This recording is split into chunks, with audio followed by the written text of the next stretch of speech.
नमस्कार और इस क्विक रिवीजन सेशन में आपका स्वागत है। आज हम अर्थशास्त्र की सबसे मूलभूत अवधारणाओं में से एक पर चर्चा करने जा रहे हैं, जो है मुद्रास्फीति। सामान्य मूल्य स्तर में निरंतर वृद्धि। मुद्रास्फीति आपकी बचत से लेकर देश के विकास तक सब कुछ प्रभावित करती है। यूपीएससी परीक्षा के लिए यह जीएस पेपर 3 का एक मुख्य विषय है। इस सेशन में हम संक्षेप में कवर करेंगे मुद्रास्फीति क्या है, इसके विभिन्न प्रकार, इसे डब्ल्यूपीआई और सीपीआई का उपयोग करके कैसे मापा जाता है, अर्थव्यवस्था पर इसके प्रमुख प्रभाव और अंत में इसे नियंत्रित करने के लिए आरबीआई और सरकार द्वारा उपयोग किए जाने वाले उपायों पर भी नजर डालेंगे। सबसे पहले मुद्रास्फीति क्या है यह जानते हैं। यह एक निश्चित अवधि में अर्थव्यवस्था में सामान्य मूल्य स्तर में निरंतर वृद्धि है। अब इसके क्या कारण हैं? इसके 3 मुख्य प्रकार हैं। पहला है मांग जनित मुद्रास्फीति यानी डिमांड पुल इन्फ्लेशन, जो बहुत कम वस्तुओं के पीछे बहुत अधिक धन की स्थिति है, जहां मांग आपूर्ति से अधिक हो जाती है।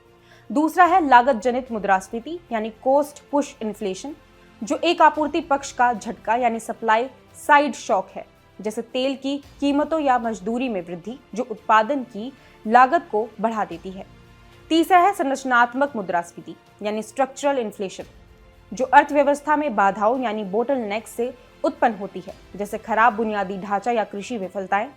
हम मुद्रास्फीति को उसकी गंभीरता या दर के आधार पर भी वर्गीकृत करते हैं।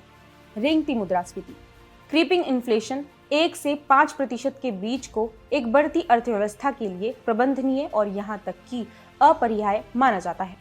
इसके बाद आती है चलती मुद्रास्फीति यानी कि ट्रोटिंग इन्फ्लेशन, जो 5 से 10% के बीच होती है। यह एक चेतावनी संकेत है और यदि इसे नियंत्रित नहीं किया गया तो यह सरपट दौड़ती यानी गैलोपिंग या अनियंत्रित यानी रन अवे मुद्रास्फीति बन सकती है। अंत में हमारे पास अति मुद्रास्फीति यानी हाइपर इन्फ्लेशन है, एक चरम स्थिति जहां दर कई महीनों की अवधि के लिए 50% से अधिक हो जाती है। यह बहुत अधिक है और देश की मुद्रा के मूल्य को भारी रूप से कम कर देती है। अब हम मुद्रास्फीति को कैसे मापते हैं ये देखते हैं। 2 मुख्य सूचकांक है, डब्ल्यूपीआई और सीपीआई। थोक मूल्य सूचकांक यानी डब्ल्यूपीआई केवल चुनिंदा वस्तुओं के लिए थोक स्तर पर मुद्रास्फीति को मापता है, सेवाओं को नहीं। यह आर्थिक सलाहकार के कार्यालय वाणिज्य मंत्रालय द्वारा प्रकाशित किया जाता है।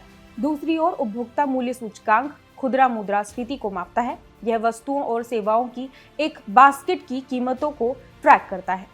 श्रम ब्यूरो 4 प्रकार की सीपीआई संकलित करता है, औद्योगिक श्रमिकों के लिए, कृषि श्रमिकों के लिए और ग्रामीण श्रमिकों के लिए। शहरी गैर शारीरिक कर्मचारी के लिए सीपीआई अब बंद कर दिया गया है। हाल ही में एनएसओ सीपीआई ग्रामीण, सीपीआई शहरी और महत्वपूर्ण सीपीआई संयुक्त जारी करता है, जिसका उपयोग आरबीआई अपनी मौद्रिक नीति के लिए करता है। डब्ल्यूपीआई और सीपीआई के अलावा अन्य महत्वपूर्ण उपाय भी हैं। जीडीपी डिफ्लेटर एक बहुत व्यापक माप है। यह वर्तमान कीमतों पर जीडीपी और स्थिर कीमतों पर जीडीपी का अनुपात है और इसमें देश में उत्पादित सभी वस्तुओं और सेवाओं को शामिल किया जाता है। एक उत्पादक मूल्य सूचकांक यानी पीपीआई भी है, जिसे प्रस्तावित किया गया है। डब्ल्यूपीआई के विपरीत यह उत्पादन स्तर पर कीमतों में वृद्धि को मापेगा, इससे पहले कि विवरण लागत और लाभ मार्जिन जोड़े जाएं। मुद्रास्फीति के व्यापक प्रभाव होते हैं। यह वेज अर्नर्स को प्रतिकूल रूप से प्रभावित करती है क्योंकि उनकी क्रय शक्ति कम हो जाती है। यह बचत को हतोत्साहित करती है क्योंकि पैसे के मूल्य की अनिश्चितता बढ़ जाती है। यह आय का असमान वितरण भी पैदा करती है, जिससे गरीब और गरीब हो जाते हैं, जबकि स्टोरियों यानी स्पेक्यूलेटर्स को लाभ होता है। व्यापार के मोर्चे पर यह हमारे निर्यात को महंगा और आयात को सस्ता बनाती है, जो हमारी विदेशी मुद्रा की स्थिति को खराब कर सकती है और मुद्रा के अवमूल्यन का कारण बन सकती है। यह भ्रष्टाचार को भी प्रोत्साहित करती है, जैसे जमाखोरी और कालाबाजारी। तो मुद्रास्फीति को कैसे नियंत्रित किया जाता है? उपायों की 3 श्रेणियां हैं। मौद्रिक उपाय यानी मॉनेटरी मेजर्स आरबीआई द्वारा किए जाते हैं, जैसे मुद्रा आपूर्ति को कम करने के लिए रेपो दर बढ़ाना। राजकोषीय उपाय यानी फिस्कल मेजर्स सरकार द्वारा किए जाते हैं, जैसे प्रत्यक्ष कर बढ़ाना या अपने स्वयं के व्यय को कम करना। अंत में प्रशासनिक उपायों यानी एडमिनिस्ट्रेटिव मेजर्स में आवश्यक वस्तुओं के निर्यात पर प्रतिबंध लगाना, जमाखोरी पर नकेल कसना और कुछ वस्तुओं में वायदा कारोबार यानी फ्यूचर्स ट्रेडिंग पर प्रतिबंध लगाना जैसे कदम शामिल हैं। आइए अब कुछ त्वरित अभ्यास प्रश्नों के साथ आपकी समझ की जांच करें।